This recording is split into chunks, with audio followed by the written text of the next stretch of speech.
투자의 제왕이 알려주는 돈 버는 투자. 우리는 경제적 자유를 향해 움직입니다. 안녕하세요. 투자의 제왕입니다. 현재 시장의 내용을 간단하게 말씀드리면 어제 이슈되는 점은 팩웨스트 은행 매각 고려한다는 뉴스와 웨스턴 얼라이언스도 매각 뉴스가 나왔는데요. 오보라고 웨스턴 얼라이언스에서 반박 기사를 내고 오보 낸 사람은 법적 대응하겠다고 말했었죠. 근데 둘 다 주가가 폭락했고 오늘 나온 뉴스에서는 어제 186개 중소은행이 뱅크런 위험이 있다고 보고서가 나왔다고 합니다.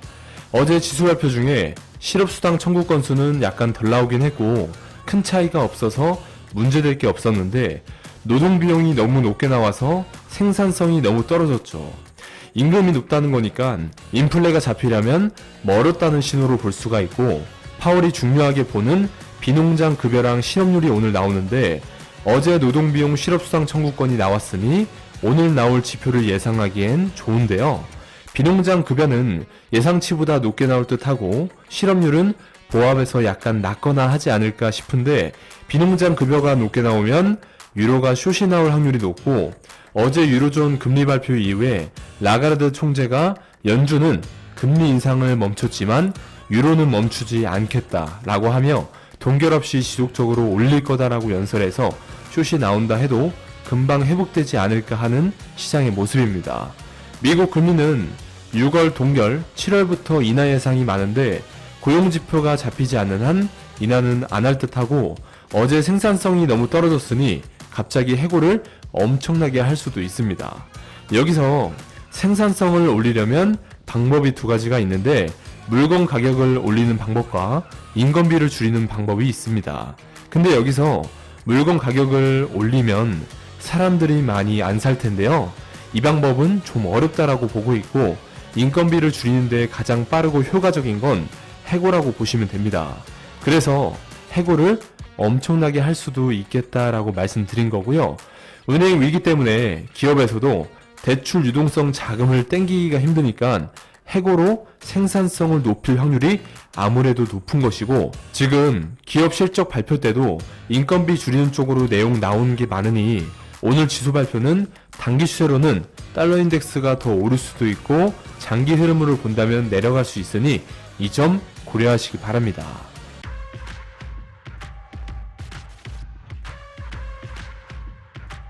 오늘 준비한 영상은 구독자분들께서 요청하셨던 차트 패턴에 대해서 제작을 해보았는데요. 차트의 패턴이라는 것은 당연히 그렇듯 비트코인 차트에서만 나오는 게 아니라 주식이나 선물 차트에서도 자주 나오곤 합니다. 하지만 너무나도 많은 패턴들이 있기 때문에 무엇을 중점적으로 알아야 할지 또 어떤 패턴을 써야 되는지 전부 다 외워두어야 하는지 많은 고민들 되셨을 겁니다. 많은 패턴들이 있지만 제가 실제로 매매를 하면서 느끼는 건 모든 패턴을 다 알 필요는 없고 주력으로 쓰고자 하는 패턴만 알면 된다는 겁니다. 심플하고 쉽게 설명드리기 위해서 매매를 하면서 가장 많이 쓰이고 중요한 패턴들을 몇 가지만 알려드리도록 하겠습니다. 앞서 말씀드린 것처럼 이렇게 수많은 패턴들이 존재합니다. 이 수십 가지의 패턴들을 보면 차트 패턴의 기초과정부터 접근하기가 굉장히 머리 아파지고 뭐부터 공부를 해야 할지 난감하셨을 겁니다. 종종 처음 공부하시는 분들이 저런 사진을 보면서 다 외우려고 하시는 분들이 계시는데 오히려 그렇게 공부하면 차트 공부가 재미도 없어지고 외울 거는 많고 어렵고 힘들고 포기를 해야 하나 많은 고민들이 생기실 겁니다. 실제로 차트 패턴을 공부하다가 포기하시는 분들도 종종 생기곤 하죠. 또한 차트 패턴에 대해서 공부를 하고 실제로 매매를 해서 접목해 보았을 때 실전 매매에서는 맞지 않는 패턴들이 나오기도 하니 좌절을 겪곤 하셨을 건데요. 제가 실제로 매매하면서 가장 많이 쓰이고 가장 중요한 패턴들을 몇 가지 알려드릴 테니 너무 걱정하지 마시고 이제부터 제가 알려드리는 패턴들 잘 숙지하시면 좋겠습니다.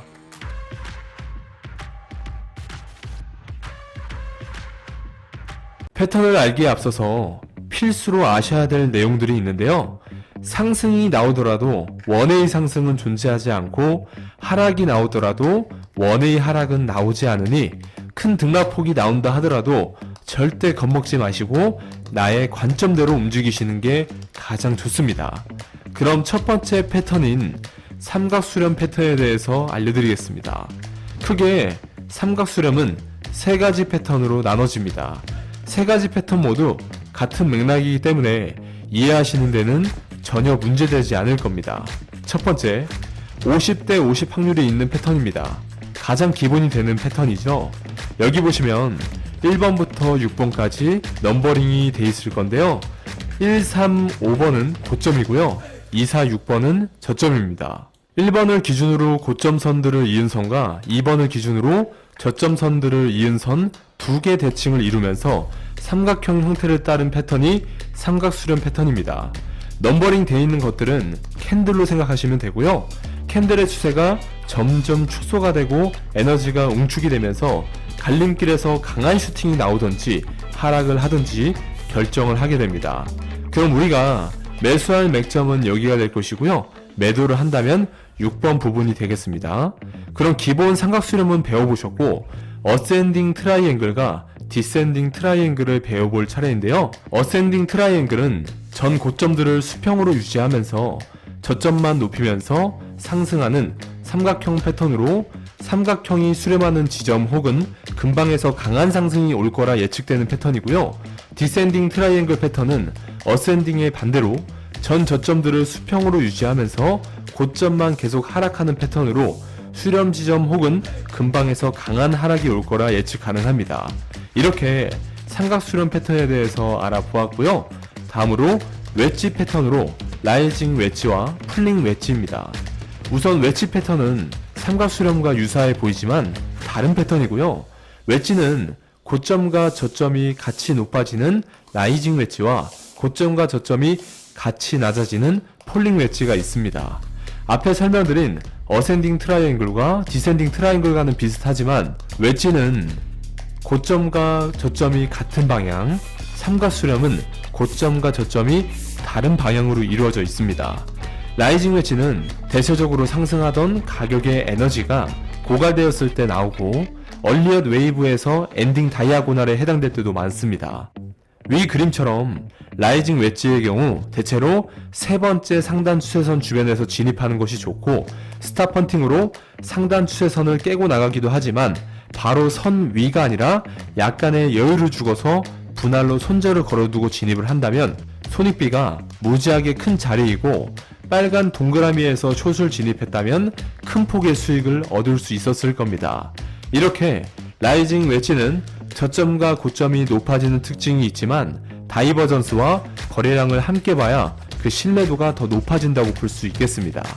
이 그림처럼 가격은 높아지는데 RSI 지표의 고점은 내려가고 거래량도 내려간다면 이는 라이징 웨지 패턴이 완성되고 하락 반전한다는 신호로 볼 수가 있습니다. 예시를 몇 가지 보여드리면 예시 1번, 예시 2번, 예시 3번, 예시 4번, 예시 5번. 모양이 조금씩은 다르긴 하지만 가격의 고점이 높아지고 RSI 고점은 낮아지며 웨지 패턴 안에서는 거래량이 수렴하지만 웨지 하단을 하향 돌파하면 거래량이 터지는 특징이 있습니다. 다음 폴링 웨지는 대체적으로 하락하던 가격에 매도세가 고갈되면서 상승 반전하는 모습에서 나타납니다. 폴링 웨지 또한 엘리엇 웨이브 엔딩 다이아고날이 적용되며 적용 방법은 반대라고 보시면 되겠죠.